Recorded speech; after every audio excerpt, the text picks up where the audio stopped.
Selamat bertemu kembali kepada semua rekan-rekan yang ada di luar sana. Kita sudah lama tidak berjumpa kan. Rasa-rasa dekat 1 bulan atau lebih sudah saya tidak buat cerita misteri. Jadi pada hari ini saya akan ceritakan kisah misteri yang berlaku pada minggu lepas. Dan juga yalah, kadang-kadang dalam perjalanan kita setiap hari ini ada saja bahkan yang luar biasa. Jadi yang kejadian ini berlaku pada hari Rabu minggu lepas. Ini berlaku semasa waktu senja. Nah, inilah yang orang selalu cakap tentang Twilight Zone. Ramai orang bercakap tentang Twilight Zone ini. Ramai yang kata pada waktu Twilight Zone ini ataupun pada waktu senja, ramai orang yang keteguran. Dan selepas saya berkecimpung dalam dunia paranormal, saya mengetahui tentang gitaran kejadian overlapping ataupun apa yang kita panggil sebagai parallel world overlapping yang berlaku pada waktu 4 kali dalam sehari. Yang pertama berlaku pada waktu senja sebelah petang. Kemudian ia akan lagi berlaku pada waktu sekitar jam 9 hingga 10 lebih. Dan berlaku lagi pada jam 12. Maksudnya dalam 12 jam yang pertama dia ada 4, dalam sehari ada 8 kali lah, bukan 4 kali. Jadi pada waktu tengah malam, yaitu pada jam 12 hingga jam lebih kurang jam 1:30. Dan lagi satu ialah pada jam 3 hingga 4:30 pagi. Barulah pada waktu senja sebelah pagi, sekitar jam 5 hingga jam 6 dekat jam 6:30 macam begitulah.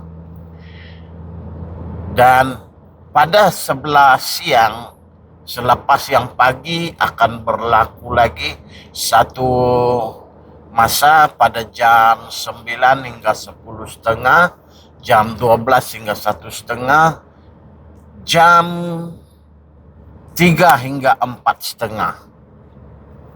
Dan akan gitaran itu berlaku lagi pada jam 5 hingga 6:30. Nah, ini adalah gitaran kejadian overlapping, parallel world overlapping. Pada time inilah apabila saya ingat semula kejadian yang pernah saya lalui, semuanya berada di dalam gitaran masa ini. 100% lah, lebih kurang. Semua yang pelik-pelik itu berlaku pada gitaran yang saya sebut tadilah. Itu adalah kita panggil sebagai parallel world overlapping. Dia ada sebab kenapa berlaku begitu. Jadi apa yang saya nak kongsikan ini ialah bagi yang tidak percaya mungkin rasa sanksi lah. Kadang-kadang saya pun sanksi juga. Kejadian ini apa yang dialami oleh istri saya dengan anak bungsu saya ketika mereka balik dari Tasikgelugur. Istri saya akan singgah di Tasikgelugur, ambil saya punya anak di college sana. Lepas itu barulah mereka akan balik. Nah, apa yang pelik ialah mereka ini melalui satu laluan yang akan melalui satu tempat, dan saya memang sangat tahu laluan ini sebab saya banyak kali menghantar dan mengambil saya punya anak bungsu yang kebetulan akan pergi ke college di sana lah di Tasikgelugur. Jadi apa yang berlaku ialah dalam perjalanan saya akan dapat melihat kedudukan kalau istri anak-anak saya ini kalau mereka pergi kemana-mana, saya akan boleh lihat kedudukan mereka dalam Google Map, melalui perkongsian lokasi yang itu boleh dibuat untuk ahli keluarga. Jadi dipendekkan ceritalah, dan dalam kita punya keluarga ini kita ada satu grup. Kalau kita bergerak dan kita akan kongsikan perjalanan kita di dalam Telegram supaya mereka boleh lihat kedudukan semasa. Yang itu ialah kehebatan teknologi modern. Nah, di sini ada satu persoalan. Kamu rasa-rasalah, adakah kalau kita termasuk di dalam parallel world ini, adakah teknologi masa lalu, masa depan kita boleh eksis? Tapi sebelum saya menjawab persoalan ini, saya ceritakan dulu apa yang berlaku. Nah, dalam perjalanan kebetulan saya ikut mereka punya progres, bisa buka kebetulan saya di rumah, dan sekitar masa itulah, sekitar dekat-dekat jam 7 begitu saya akan periksa lokasi semasa mereka ini sedang progres di mana.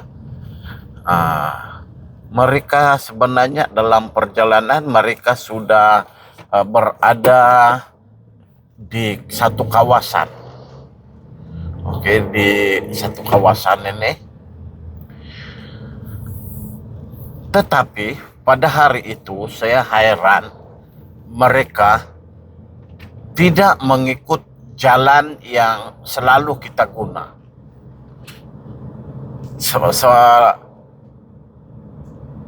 Selanjutnya, sebaliknya mereka terus saja mengikut jalan yang berbeza.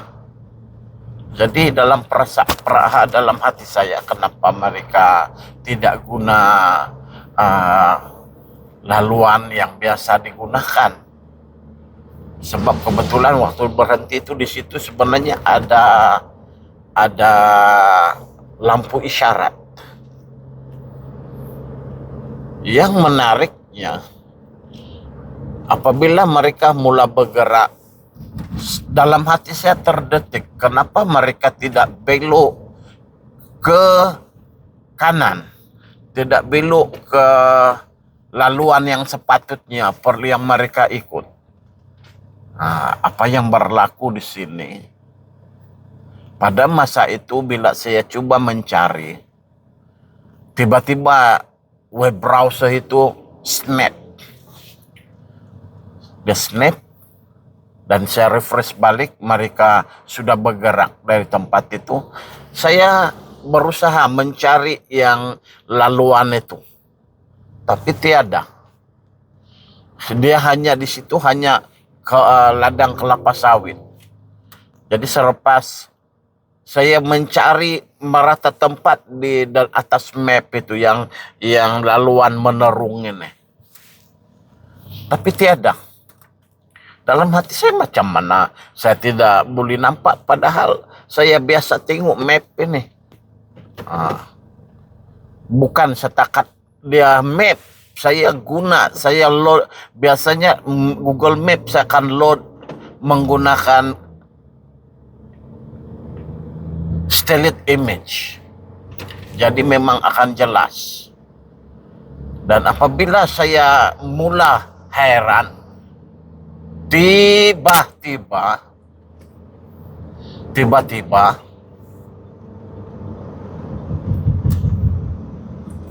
snap lagi ini pelayar. Jadi saya reload balik baru saya nampak. Tapi saya tak terklik dalam kepala saya yang sebenarnya saya sudah bergerak ke belakang. Yaitu saya melihat map pada masa jalan itu tidak wujud. Tapi itu biasalah kan, kita tidak heran. Kemungkinan glitch. Macam begitu. Tapi begitulah. Lepas itu, tiba-tiba bila mereka sampai dekat-dekat, istri saya telepon. Dia kata, kau tahu apa yang berlaku hari ini? Saya dalam hati saya, diam-diam sajalah, dengar saja. Jadi dalam hati saya mula ada macam satu perasaan, betul kayaknya. Saya mula sangsi. Istri saya kata, wah, saya terus tanya, kenapa kamu tak guna laluan di Menarung sana? Dia kata, sebab waktu di sana kita tidak melihat jalan itu. Tiada simpang di sana, dia kata. Tidak ada simpang yang masuk di laluan itu. Malah dia kata ada satu kereta api yang lalu pada masa itu, tapi kereta api itu macam naik di atas. Dia katalah. Jadi dalam hati saya, pelik juga, betul kayaknya.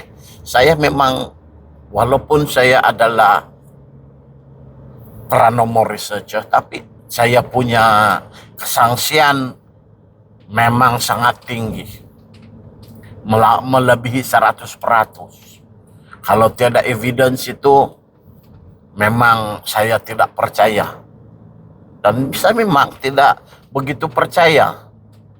Tetapi bukan yang menjadi buktinya bukan setakat saya punya istri yang kata, anak saya pun di situ juga, dia kata betul. Tidak ada laluan pergi di situ, dia kata. Kereta api itu, dia kata, lalu macam naik, dia arah yang agak berbeza. Dan tidak ada jalan pun di situ, dia kata. Jadi dalam hati saya, ini luar biasa ini. Kan, luar biasa. Jadi baru bila mereka kata macam begitu, saya tanya jam berapa. Saya ingat balik waktu saya tengok mereka punya progres perjalanan. Ketika itu kebetulan saya melihat mereka berada di sana dan tidak membelok ke kanan. Pada masa itu saya ingat saya memang tidak nampak di atas map ada jalan Menarung. Jalan Menarung itu belum wujud lagi. Jadi bermaksud secara tidak sengaja mereka telah masuk ke memori. Memori di tempat itu sebelum jalan Menarung itu ada. Dan saya masa yang sama, saya juga mengeksis teknologi Google Map yang hanya wujud pada masa itu. Yang jalan Menarung ini belum wujud lagi. Nah, jadi itu satu yang pelik. Jadi satu lagi yang istimewa dalam hati saya, kalaulah itu kejadian itu macam begitu, ini waktu senja, dia mesti dalam hati saya, kalau kamera ini merekam benda yang serupa, makanya akan direkam. Jadi bila saya ambil download rekaman kamera, saya dapati satu perkara. Oke. Matahari akan terbenam tepat jam 7:01 pada masa itu. Maksudnya pada jam 7:10, 7:15 macam itu memang sudah sangat gelap. Maksudnya langit memang gelap lah. Satu yang menarik saya nampak ialah rekaman kamera ini pada masa itu masih jelas, masih siang lagi, sangat terang. Cuma yang pelik ialah mereka kata pada masa itu sangat gelap. Tanpa lampu memang tak nampak jalan. Terlalu gelap. Jadi kemungkinan lah. Jadi saya buat teori lah. Saya kata kalau, tapi saya tak bagi tahu lah. Yang istri saya, yang dalam hati saya terdetik.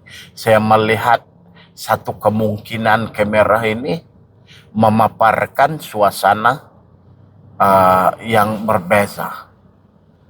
Jadi bila saya tengok balik maklumat yang saya dapat daripada apa yang Jin dulu bagi tahu, kita boleh memasuki zone dalam overlapping dimension ini. Tidak semestinya ada dua cara, secara fisikal dan juga secara spiritual. Jadi mereka ini masuk secara spiritual, yaitu minda mereka masuk ke alam lain, tetapi fisikal itu masih hanya dalam itu saja. Mereka tidak melihat apa yang seharusnya ada, dan mereka hanya melihat juga apa yang ada masa itu, yang dari dunia lain. Nah, ini kita panggil sebagai spiritual, secara spiritual, mengalami secara spiritual. Kalau secara fisikal, yang ini yang betul-betul kita hilang. Itu secara fisikal. Nah, kan. Jadi itu adalah satu kejadian yang pelik yang berlaku, yang bagus juga lah saya kongsikan. Dan sejak kebelakangan inilah saya kadang-kadang melihat, menarik juga, baru saya perasan. Rupa-rupanya kalau yang spirit ini, kalau kita nampak mereka, sebenarnya mereka pun terkejut juga. Macam kemarin saya dengan anak bungsu, dengan istri, pergi makan di KFC. Masa itu ialah dekat-dekat jam 9. Mungkin sekitar 9.40 lah. 9.40 kita mau beredar. Jadi saya pergi cuci saya punya tangan. Tiba-tiba saya nampak ada orang masuk. Bila saya jaring ke arah itu, saya nampak lelaki lah. Oh, kata yang ini ialah bukan hantu, ini ialah spirit. Ini kata saya dalam hati saya lah. Jadi saya tengok dia, dan dia tengok saya. Kemudian saya sedang mencuci tangan, terus dia pergi berdiri di belakang saya. Saya tengok dari cermin saja. Dalam hati saya, mau pergi membeli ini. Jadi saya tengok dia memang merasa heran. Spirit ini, dia tahu saya melihat dia. Itulah. Kalau bezanya of bound spirit ini, ya yang kita panggil of bound spirit dengan spirit yang betul-betul yang macam kita ini. Yang ini kalau daripada dunia, dari semangat, yang spirit ini macam kita lah, yang biasa ya. Tapi kalau yang of bound spirit, biasanya dia macam orang bingung, dia macam tidak tahu apa mau buat, bingung macam begitu, dia kaku. Itu ialah yang off bound spirit. Jadi itu sajalah perkongsian saya pada hari ini. Kejadian semalam dan kejadian beberapa minggu lepas lah. Dan update saya punya penulisan buku pun, saya tinggal perlu update 1 chapter dan siaplah sudah. Baru saya perasan penulisannya melalui time frame selama 5 tahun. Oke, itu sajalah perkongsian saya pada kali ini. Jadi saya pun jarang-jarang sudah di Facebook ini. Hampir-hampir menghilangkan diri. Orang katalah, bila ada perkongsian saya akan kongsi macam begini sajalah. Oke, bye.